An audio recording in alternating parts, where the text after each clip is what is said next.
Hello friends, मैं एक बार फिर आपसे मिलने आ गई वही प्रेरणादायक कहानी के साथ। मेरा बहुत दिनों से बहुत महीनों से बल्कि पिछले कई महीनों से मेरा ये रूटीन है कि मैं प्रेरणादायक कहानी के संग्रह में से आपको वीडियो शेयर करती हूँ। तो दोस्तों, युवाओं या मेरे कैसेट वीडियोस जो सुनते हैं उनके लिए हमेशा ही मेरा यही संदेश होता है कि परिस्थिति चाहे विकट हो, कैसी भी विकट हो, परेशान करने वाली हो या विपरीत दिशा की हो, तो उसमें आपको अपने मनोबल को नहीं गिराना चाहिए। अपने आत्मविश्वास से उसको जड़ से उखाड़ के फेंकने की कोशिश करिए। कम से कम कोशिश तो करें। एक पत्थर पहले एक जो चोट होती है उसके वजह से आखिरी जो पत्थर होता है जो टूट जाता है, तो पहले का भी वो कोशिश नाकाम नहीं होती है। ठीक इसी तरीके से हमको प्रयत्न करते रहना चाहिए। और ये प्रयत्न क्या है, कभी भी हमको असफलता का सामना नहीं करने देती है और हम इन्हीं सीखप्रद कहानियों की वजह से आगे आगे बढ़ते हैं। तो चलिए, मैंने एक संग्रह में से एक कहानी निकाली हुई है जिसका कि शीर्षक है दर्जी की सीख। जी हाँ, एक गांव में एक दर्जी रहता था।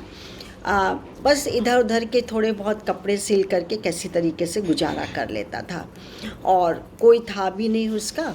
पत्नी की का देहांत हो गया था, मात्र एक बेटा था, वो 6वीं 7वीं दर्जे में पढ़ता था।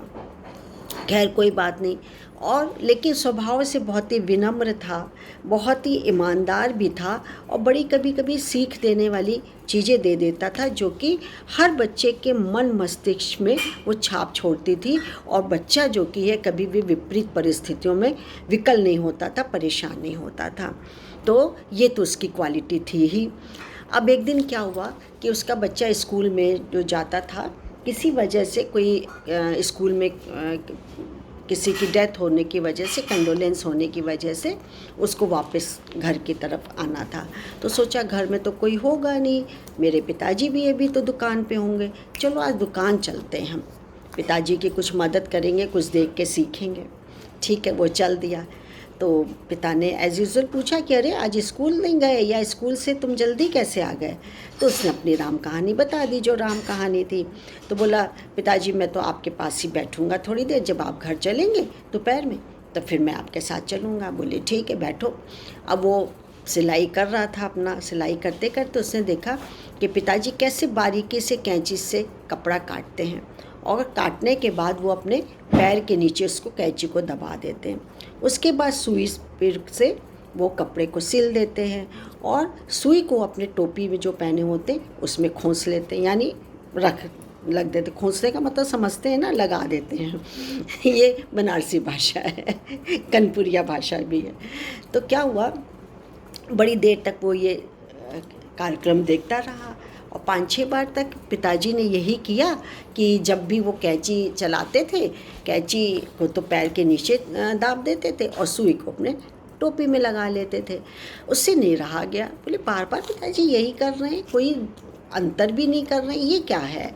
तो उत्सुकता तो हर बच्चों में होती है, जिज्ञासा हर बच्चों में होती है। तो अपनी जिज्ञासा वश उसने पूछा, पिताजी हम एक बात पूछें? बोले हाँ हाँ बेटा, ज़रूर पूछो, क्या बात है? बोले मैं बार बार आपको देख रहा हूँ, बहुत बार से देख रहा हूँ कि आप जो कि कैंची जब से कपड़ा काटते हैं तो कैंची तो पैर के नीचे दाब लेते हैं और सुई जो कि अपनी टोपी में खोंस लेते हैं। तो ठहाका लगा के हंसे। बोले बेटा देखो, आज से तुम भी ये सीखो, कैंची जो कि है काटने का या कटवाने का काम करती है और सुई क्या है, जोड़ने का काम करती है। तो मैं क्या है कि कैंची क्योंकि अलग कर देती है लोगों को, इसलिए उसको पैर के नीचे रखता हूँ। और जो जोड़ने का काम करती है वो सर माथे पर लगा करके, यानी आँखों और मस्तक पे लगाने के लिए वो होती है। तो इसलिए मैं ये काम करता हूँ। बच्चे की आंखें फटी रहेगी, वाकई कितनी अच्छी बात है। और फिर उसने ये सोचा कि आज से मैं भी ऐसे ही करूँगा, जिससे कि मैं सिर आँखों पर रहूँ, मुझे कोई अपने पैरों तले ना रोंदे या अपने पैरों तले ना रखे। और दूसरे दिन फिर उसने जाके स्कूल में ये मज़ेदार अपनी बातें बताई। तो बहुत सारे बच्चे भी प्रेरित हो गए उससे, बोले हम भी यही करेंगे, अच्छा काम करेंगे। तो दोस्तों, कहानी कोई भी हो कभी निरस्त नहीं होती, कभी ख़राब नहीं होती हैं, कहीं ना कहीं उपयोगिता की छाप छोड़ ही देती हैं। तो मेरा संदेश आप तक यही पहुंचाना होता है कि कभी भी आप परिस्थिति कैसी भी हो उसमें परेशान ना होइए, और जो आपको जिज्ञासा होती है तो आप अपने गुरुजनों से, माता पिता जो भी हों, आप अपनी जिज्ञासा को शांत करिए। चलिए आज मैं ख़त्म करती हूँ, तब तक के लिए आज्ञा दीजिए। नमस्कार। फिर मैं एक नई कहानी के साथ आपके साथ जुड़ूंगी। बाय।